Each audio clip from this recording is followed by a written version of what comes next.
Eu devo lembrar aos irmãos que hoje vamos trabalhar esse estudo bíblico, aquela moda, a moda que trabalhamos durante muitos anos, porque se trata de um estudo da palavra, e nós vamos passar vários textos correndo a palavra de Deus e vendo aquilo que o Senhor tem preparado para nós.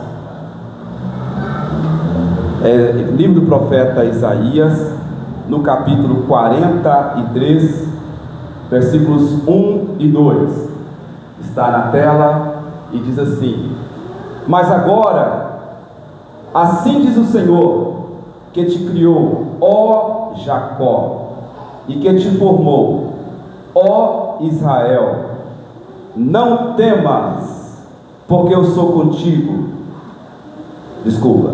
Não temas, porque eu te remi, chamei-te pelo nome, chamei-te pelo teu nome, tu és meu.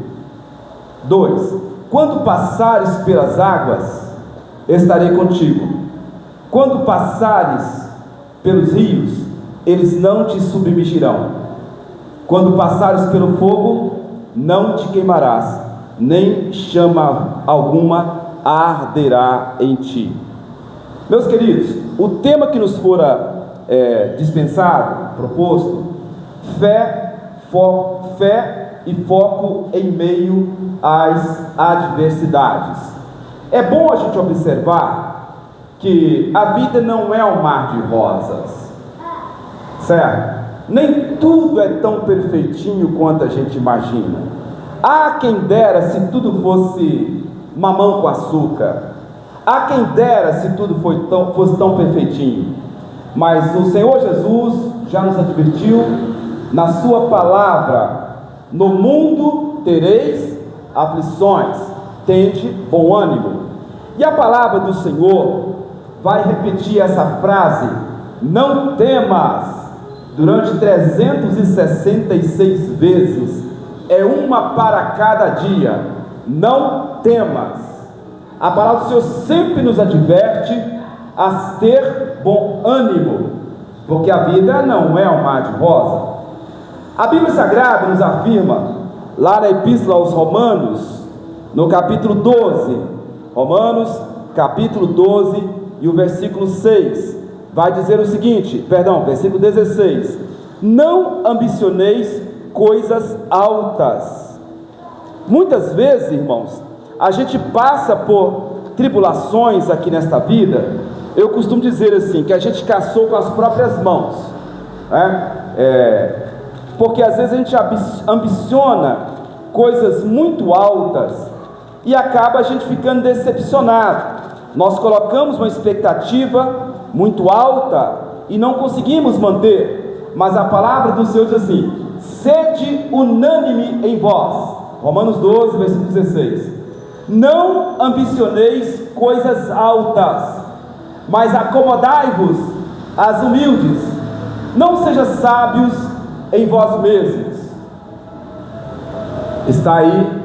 Não ambicioneis coisas altas. Queridos irmãos, ainda na introdução desse texto, eu gostaria de enfatizar o seguinte: tem acontecido nos dias atuais um grande número de pessoas decepcionadas, um grande número de pessoas chateadas. Um é insatisfeito com a sua altura, outro com o seu peso, outro com o nariz, outro com a orelha, outro incomoda com coisa que só ele está enxergando. Tem pessoas que querem ser perfeitas, ambiciona coisas muito altas, quer ser rico, quer ser milionário, de uma noite para um dia, e aí vem a decepção. Daí vem que a vida não é como você imagina, né? Tem caminhos tortuosos, tem caminhos difíceis, caminhos dificultuosos de andar, difíceis de andar. Então nem tudo é tão perfeitinho quanto você imagina.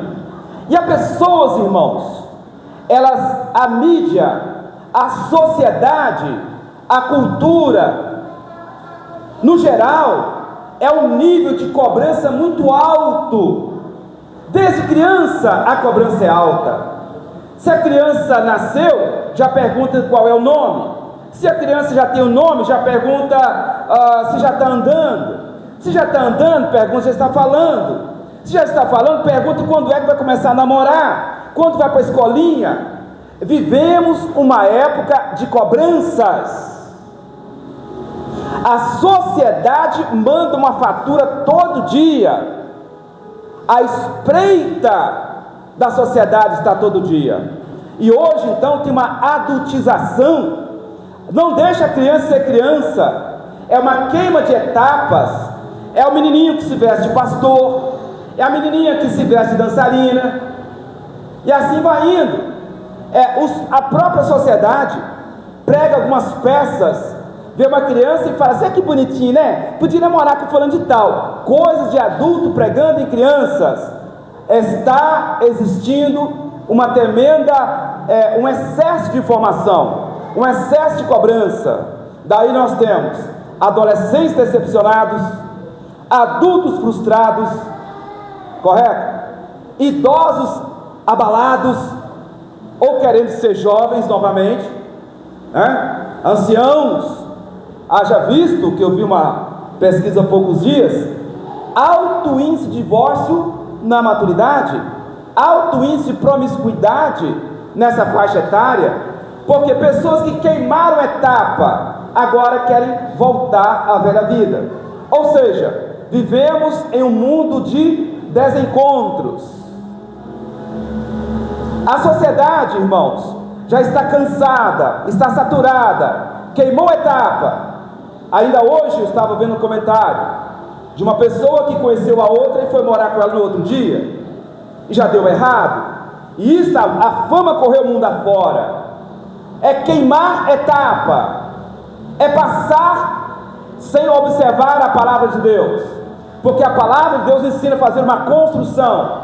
É um dia após o outro, é tijolinho após tijolinho, é primeiro um alicerce, primeiro uma base, depois uma grande construção. Eu me lembro do pastor Ezequias Soares, que pregou em nossa igreja em 1992.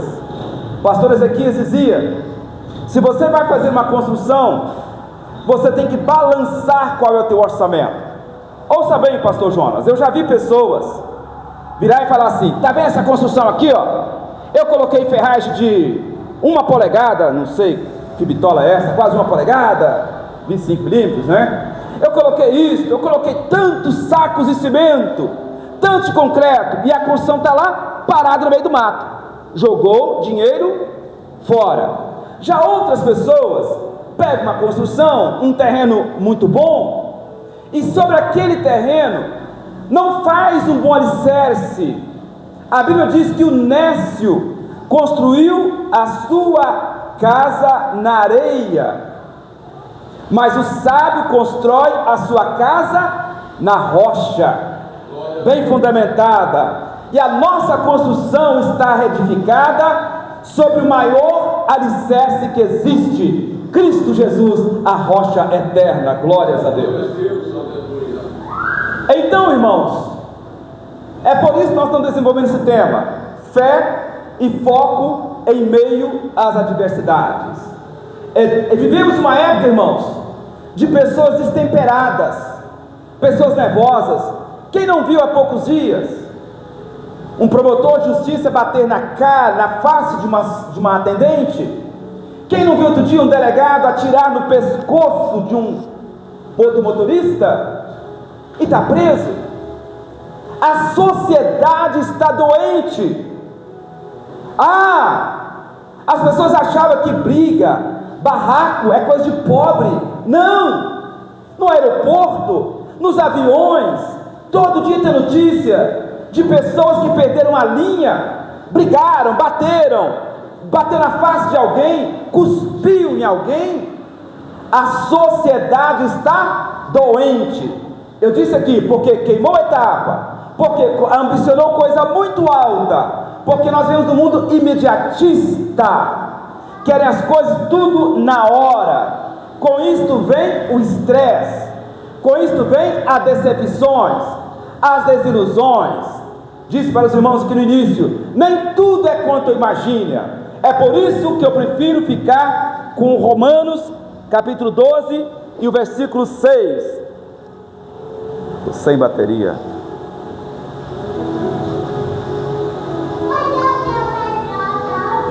É por isso que as pessoas se decepcionam, porque colocam uma régua, um sarrafo muito alto e não consegue passar por aquela adversidade, não consegue passar por aquele obstáculo.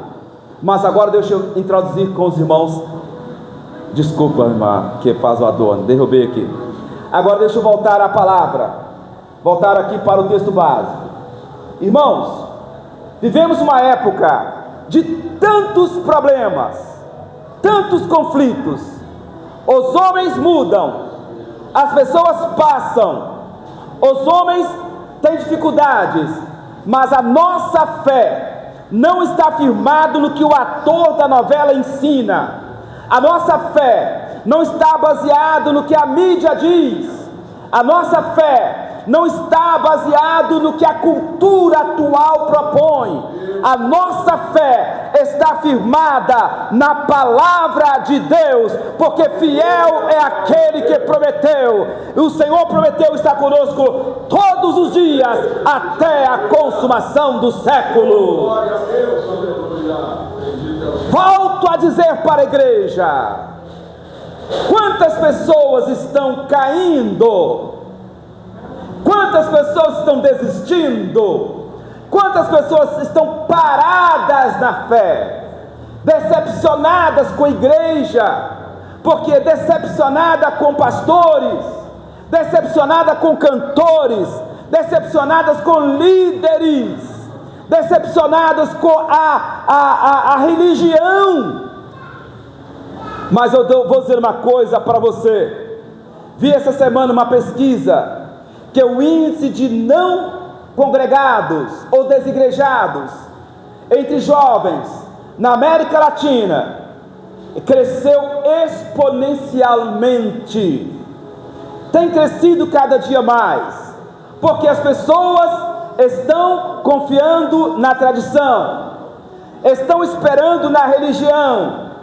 A tradição decepciona, a religião decepciona, a sociedade decepciona, os estados, o governo decepciona, mas Jesus que nós servimos, este jamais nos abandonará, jamais nos deixará, porque foi Ele quem prometeu: estarei convosco todos os dias, até a consumação do século.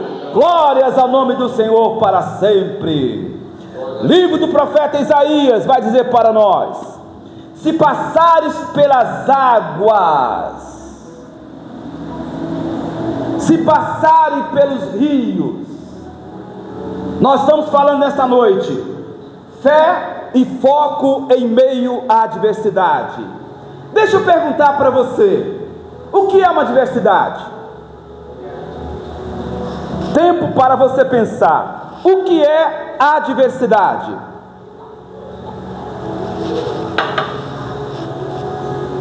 A adversidade é aquilo que não é previsível. A adversidade é aquilo que você não espera acontecer. A adversidade é aquilo que você não tem como evitar. Isso é adversidade.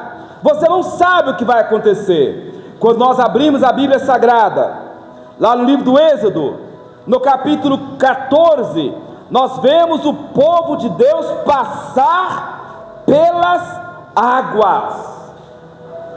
E o profeta Isaías vai dizer: se passares pelas águas, estarei contigo. Irmãos, nós servimos a um Deus que toma-nos pela mão direita, pega em nossa mão, nos conduz como quem conduz uma criança. Eu não tenho capacidade de vencer sozinho. Eu sozinho não consigo nada, mas posso todas as coisas naquele que me fortalece. Glória a Deus, aleluia. Eu fico pensando: diz o salmista, se não for o Senhor que estivesse conosco. se não fosse o Senhor que estivesse a meu lado, os meus adversários teriam nos consumidos vivos. Mas o Senhor é aquele que toma-nos pela tua mão e nos leva até o final, não larga-nos em momento algum. Glórias ao nome do Senhor. A Bíblia diz que quando o povo, Moisés tirou o povo do Egito, quando ele chegou em Pi-Hairote, então a Bíblia diz, entre Migdol e o mar, dos lados tinha montanha, do outro lado Baal-Zefon, atrás Pi-Hairote, e na frente tinha o mar. Sabe aquela história? Se correr, o bicho pega, se ficar, o bicho come. É o velho ditado, né? Não, beco sem saída. Era um beco sem saída, e atrás já vinha Faraó com seus exércitos. Irmão, deixa eu perguntar uma coisa para você assim: você já se viu em um beco sem saída? Já se viu assim? Meu Deus, o que eu faço hoje? Não vejo saída. Deus, como é que eu vou fazer?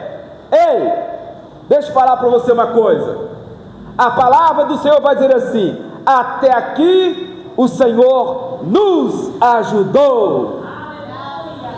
Agora eu te faço um convite. Ei, vem comigo. Faça você uma reflexão. Quando é que Deus te desamparou? Você já se viu em um beco sem saída? Como é que você chegou até aqui? Você já se viu numa situação sem saída?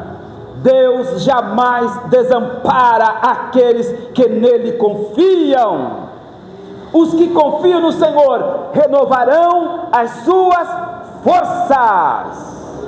Agora o povo olha para trás, montanha, para o outro lado, montanha, à frente um grande mar, e quem é que vinha atrás? Já vinha o exército de Faraó, com sede de vingança, com sede.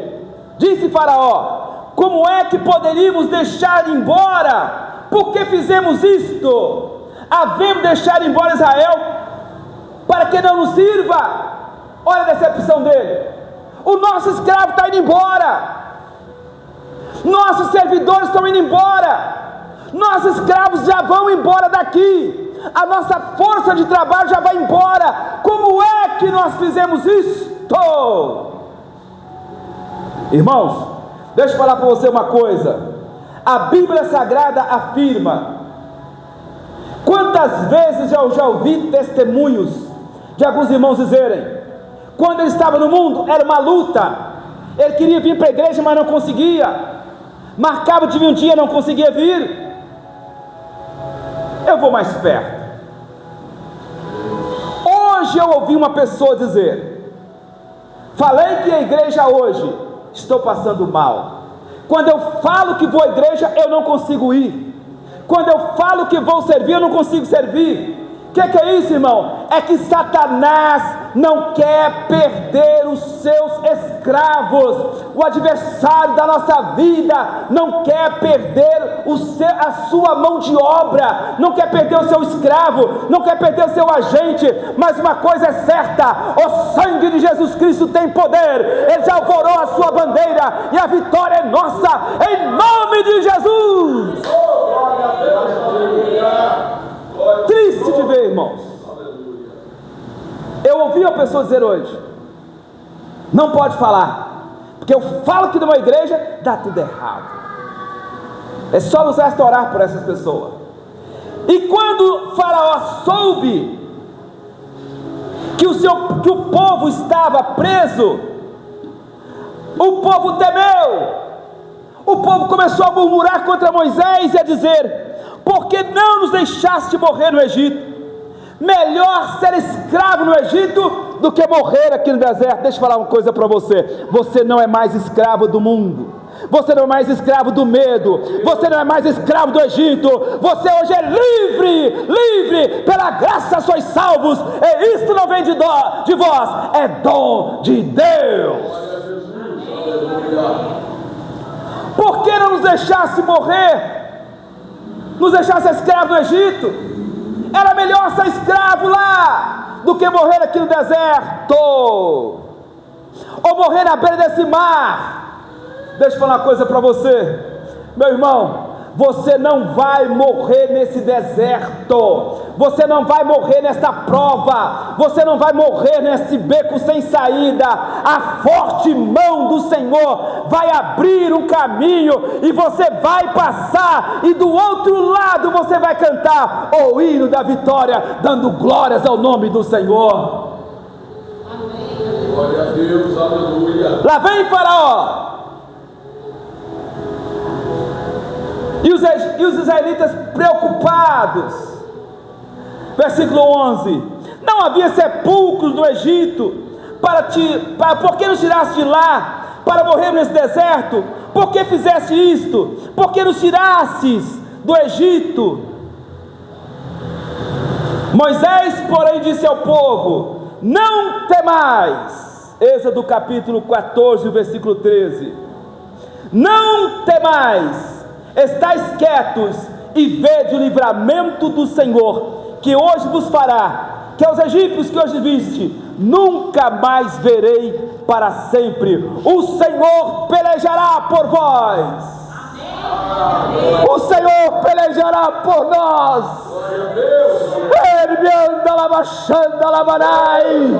O Senhor pelejará por ti, minha irmã. Oh glória, o Senhor pelejará por vós, e vós calareis, porque grande é a vitória que Deus tem para o seu povo. Oh glória, não tem mais. Então disse o Senhor a Moisés: volta um pouquinho. O povo estava pressionado, quase 3 milhões de pessoas falando na cabeça de Moisés, mas Deus deu graça, Deus deu sabedoria, Deus deu força. Há momento que o líder sofre pedrada, Jesus da glória. Há momento que o povo só vê defeito no líder, há momento que o povo volta: por que nos tirastes de lá? É um contra todos. Há momento que o líder já está com as suas forças desvanecendo, há momento que a pressão é grande, há momento que ser pastor não é fácil, todas as forças conspiram contra, a adversidade vem, mas uma coisa é certa: nos momentos mais difíceis da vida, Jesus está lá para te dar graça, para te dar vitória. O Senhor pelejará por vós. Aleluia. O Senhor pelejará por nós. Oh glória, oh glória. Quantas vezes dá vontade de parar, quantas vezes a capa está pesada, quantas vezes a jornada está pesada, quantas vezes a luta é grande, a decepção é maior, pedradas e mais pedradas, mas do céu vem um conforto para nós, dizendo: o Senhor pelejará por nós. Aleluia. Se passares pelas águas, e o povo experimentou passar pelas águas. Então disse o Senhor a Moisés: por que clamas a mim? Diga ao povo que marcha. Por que clamas a mim? Diga ao povo de Israel que marchem. Está no plural. E tu, Moisés, antes, diga ao povo que marcha. Marcha. O que é marchar? Não diz para o povo correr, não diz para o povo andar, não diz para o povo assentar, não disse outra coisa, mas diz para o povo marchar. Você já viu o que é uma marcha militar? É uma postura firme, reta e sem olhar para os lados. Um desfile militar, pode ter o que for, o soldado segue firme em sua marcha. Ele vai firme, olhando e destemido e marchando. Diga aos filhos de Israel que marchem. Levanta a tua vara, estende a mão sobre o mar e fende-o, para que os filhos de Israel passem pelo mar em seco. E assim Moisés fez. Oh glória, oh glória, oh glória. E aos egípcios que hoje vedes, nunca mais vereis atrás de vós. De repente Moisés tocou o mar, e Deus mandou soprar um vento, e o vento soprava de um lado, e soprava do outro, e soprava de lá. Mas olha o versículo 19: e o anjo de Deus, que ia à frente, passou para trás. Irmã, isso aqui não é por acaso. O anjo do Senhor, que ia à frente do exército, ele passou para trás, retirou-se e ia atrás deles. Deixa eu perguntar para você uma coisa: onde é que está o perigo? Está na frente? O Senhor vai à frente. Onde é que está o perigo? Está atrás? O Senhor vai atrás. Onde é que está o perigo? Está do lado? O Senhor está ao teu lado. 1000 cairão ao teu lado, 10.000 à tua direita, mas tu não serás atingido. Somente com teus olhos olharás e verás a recompensa dos ímpios. Retirou-se o anjo que ia à frente e passou para trás. Entre o inimigo e o povo de Deus tinha uma barreira intransponível. E que barreira é esta? Para atingir o povo de Deus, teria que passar pelo anjo, teria que passar pelo Deus de Israel, mas não conseguiram. Assim também, meu irmão, a Bíblia diz que o diabo anda ao derredor, procurando a quem possa tragar, mas ele não toca na sua vida, porque maior é o que está em nós do que aquele que está no mundo. Se passares pelas águas, elas não te submergirão. E aconteceu que naquele mesmo dia, o povo entrou pelo mar, atravessou as águas, e as águas não puderam atingir o povo de Deus, e o povo passou a pés enxuto, e do outro lado pôde cantar o hino da vitória. Só o Senhor é Deus. Deixa eu te falar uma coisa, já começou a cantar o hino da vitória, meu irmão? O hino da vitória está bradando ao seu ouvido nesta hora. Só o Senhor é Deus, só o Senhor é Deus, só o Senhor é Deus, só o Senhor é Deus, só o Senhor é Deus, só o Senhor é Deus, só o Senhor é Deus, só o Senhor é Deus. Aquele adversário nunca mais vai pisar no seu caminho, porque só o Senhor é Deus. Aleluia. E no outro dia, eles oraram beira a praia. Quando o povo de Deus atravessou do outro lado, as águas não puderam submergi-los. Quando o povo de Faraó, seus cavalos e cavalheiros, entraram no mar, tem um versículo interessante que eu li aqui. A Bíblia diz que Deus quebrou a roda do carro deles. Você está entendendo? A Bíblia diz: e Deus quebrou a roda do carro deles. Eles não conseguiam caminhar. Versículo 14:25: e tirou-lhes as rodas dos seus carros e fê-los andar dificultosamente. Então disseram os egípcios: fujamos da face de Israel, porque o Senhor por eles peleja contra os egípcios. Aleluia. Você viu o que seu adversário vai dizer, meu irmão? Fujamos, fujamos, fujamos. Não tinha mais jeito de fugir. Deus quebrou a roda do carro deles. Se passares pelas águas, elas não te submergirão. E ainda diz mais a palavra do Senhor, Isaías capítulo 43, que é o nosso texto base. Coloca por favor, versículo 2, 43, Isaías 43, versículo 2. Coloca aí, fazendo favor, filha. E se passares pelo fogo, Isaías, deixa eu abrir a minha Bíblia.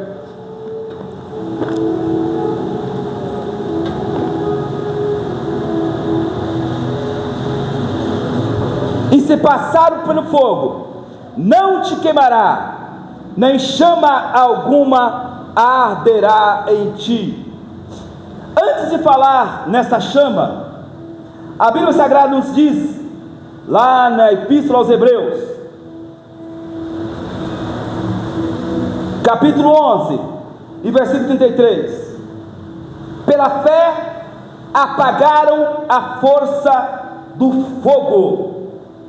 11 e 33, os quais pela fé venceram reinos, praticaram justiça, alcançaram promessas, fecharam a boca dos leões, e passaram e apagaram a força do fogo.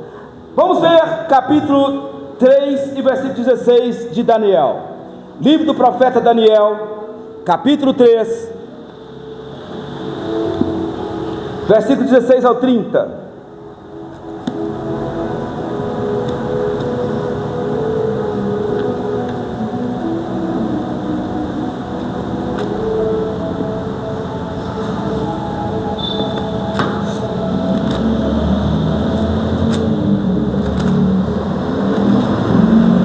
A palavra do Senhor vai dizer assim, capítulo 3, versículo 16: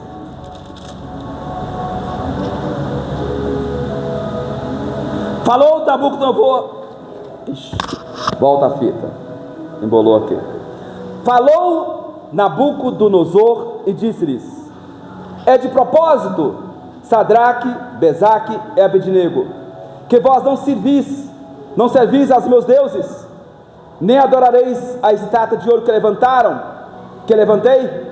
Agora, pois, estáis pronto, quando ouvires o som da buzina, do pífaro, da cítara, da harpa, saltério, da gaita, de fole, todos os sorte de música, para vos prostrares e adorares a estátua que eu fiz. Bom é, mas se não adorares, sereis lançado na mesma hora dentro do forno de fogo ardente. E quem é o Deus que vos poderá livrar das minhas mãos?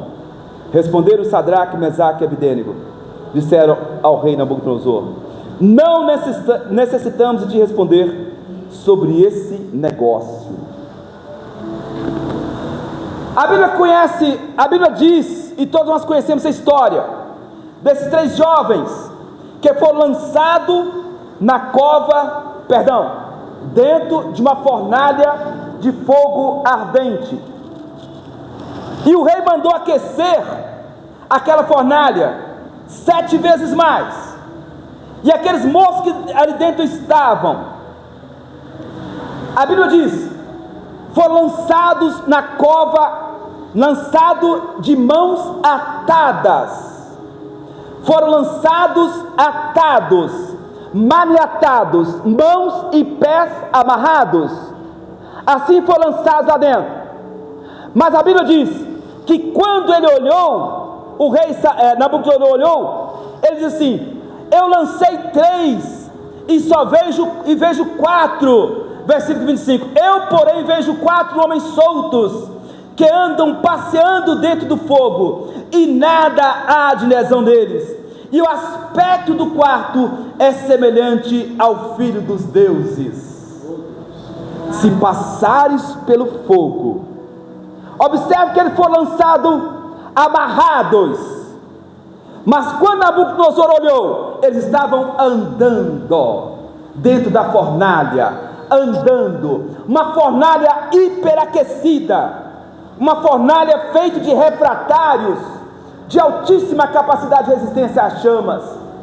Mas, irmãos, quando Deus está no negócio, Sadraque, Mesaque e Abednego, eles não pediram, eles não procuraram, eles não pensavam, eles não imaginavam o que estava para acontecer, eles não planejaram, eles nunca pensaram que algum dia pudesse passar por tal adversidade, por tal circunstância. Mas uma coisa é certa: Deus estava trabalhando na vida daqueles rapazes, e mesmo em meio a tal adversidade, eles tinham a consciência que o Deus que eles serviam era capaz de livrá-los das mãos de Nabucodonosor. Ele não pôde, eles não pensaram em fugir, eles não pensaram em correr, eles não pensaram em mentir, eles não negaram a Deus, mas antes aceitaram a proposta e foram lançados lá dentro, abarrados. Mas é assim que Deus faz na fornalha. Deus deu o livramento para os seus servos. Deus não os livrou de ir à fornalha, mas desatou as suas ataduras e os fez caminhar. Se passares pelo fogo, não será atingido. As chamas não puderam atingir aqueles rapazes. A adversidade vem, mas a fé é maior, o foco é maior. A adversidade vem, mas a nossa fé é inabalável. Meus irmãos, nós podemos ver que tem coisas que você não escolheu passar, que tem coisas que você não pediu para passar por ela, e você está passando pela prova, você está passando pela luta.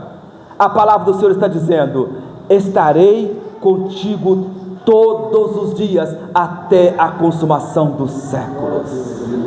E o nome do Senhor será louvado na sua vida, e o nome do Senhor será louvado em nossa vida. E a palavra do Senhor vai dizer lá em Hebreus: olhando firmemente para Jesus, o autor e consumador da nossa fé. A nossa fé está em Jesus, o nosso foco está em Jesus. Ele é o nosso alvo, ainda que venha de difícil, ainda que venha de adversidade, venha o que vier, mas a nossa fé está firmada em Jesus Cristo, o nosso Salvador. A Uindapa cristã, para encerrarmos, antes de falar da nossa harpa cristã, da fé nós já falamos, do alvo nós já falamos, o foco nós já falamos. O que é foco? O que é foco? Aqui tem uma lente, e ela é bifocal. Ela tem dois focos, um para perto e outro para longe.